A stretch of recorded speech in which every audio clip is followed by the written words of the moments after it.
Sabe, nem todo fim de relacionamento acontece com um estrondo, como uma briga daquelas. Às vezes, o fim é silencioso.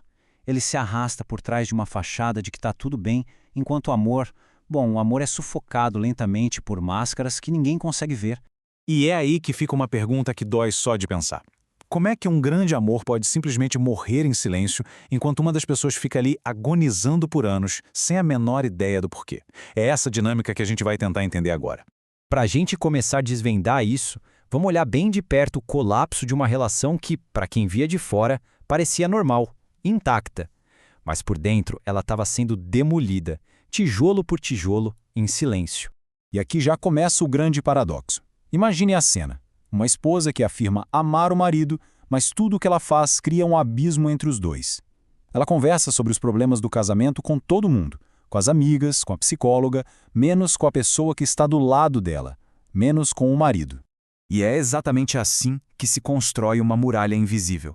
Ela não é feita de tijolos, claro, mas de evitação, de uma fuga estratégica da intimidade que, convenhamos, deveria ser o coração de qualquer relacionamento. E por trás dessa fuga toda, tem um mecanismo de defesa muito curioso, a chamada máscara da intelectualização. Basicamente, é quando a pessoa usa a lógica, usa teorias, para se afastar dos próprios sentimentos, principalmente aqueles mais difíceis, evitando um confronto emocional de verdade. Olha só como a fonte descreve isso de forma perfeita. Ao conversar apenas com amigas e psicólogas, ela usa a lógica para escapar da dor emocional do diálogo direto. Ou seja, em vez de tratar a dor do casamento como uma ferida que precisa ser curada a dois, ela transforma tudo num estudo de caso. E aí a gente chega num ponto crucial. O casamento é literalmente terceirizado. A responsabilidade emocional é toda jogada para fora e o parceiro, ele fica ali, de fora, sem nem desconfiar que o relacionamento dele já não é mais uma via de mão dupla. Ele se torna um espectador da própria vida. Mas, olha, essa ausência de diálogo não é nada passiva. Muito pelo contrário.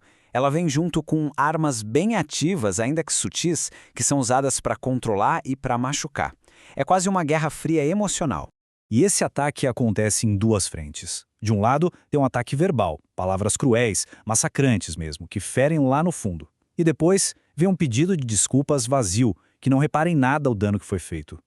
Do outro lado, vem um ataque silencioso. Ignorar, ser indiferente quando o parceiro se mostra vulnerável, usando o silêncio como uma arma de punição e de controle. E esse ciclo terrível de atacar e depois dar uma desculpa sem valor tem nome: desvalorização. É um mecanismo de defesa para fugir da própria culpa. Ao diminuir o parceiro, ao diminuir o sofrimento que causou, a pessoa se convence de que o que ela fez nem foi tão grave assim. É uma forma de proteger o próprio ego. E sobre o silêncio, a análise é cortante. O silêncio diante da sua vulnerabilidade não é apenas falta de palavras, é uma ferramenta de poder que cria ansiedade e incerteza. É uma arma psicológica poderosa que deixa o outro ali, agonizando, duvidando do próprio valor. Mas afinal, de onde vem tudo isso? Qual é a raiz de um comportamento tão destrutivo? Agora a gente vai fundo na psicologia por trás disso. Uma fantasia que se recusa a morrer e que, nesse processo, acaba matando o amor real. É o que chamamos de máscara da idealização. Ela acontece quando aquela imagem de um parceiro perfeito criada dentro da cabeça de alguém se torna muito mais importante do que a pessoa real, de carne e osso, com seus defeitos e sua humanidade. E vamos ser bem claros, isso não tem nada de romântico. Idealizar alguém é, na verdade, uma baita covardia. Primeiro porque é uma atitude infantil, projetar no outro uma perfeição que não existe só para preencher as próprias carências. Segundo, é uma crueldade. Punir a pessoa real por ela não conseguir ser uma fantasia. E, por fim, é uma fuga. É por isso que se evita a terapia de casal, porque lá, essa fantasia seria forçada a encarar a realidade.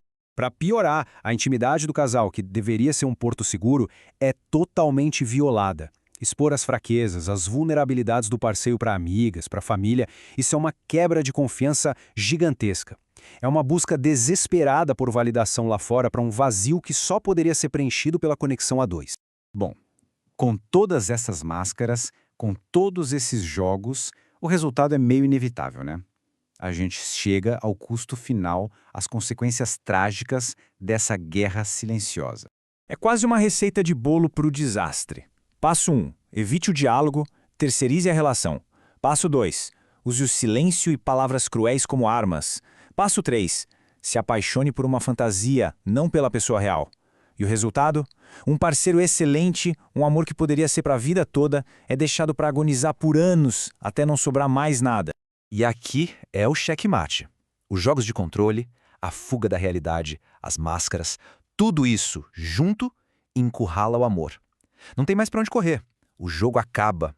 E o pior, todo mundo perde. E a imensa tragédia disso tudo é que um amor verdadeiro foi perdido. E não foi por falta de sentimento, não. Foi pelo peso esmagador das máscaras e pela recusa de ser vulnerável de verdade um com o outro. E isso tudo deixa a gente com uma reflexão final, né? Quantos grandes amores por aí não são perdidos todos os dias, não por falta de sentimento, mas por um excesso de máscaras.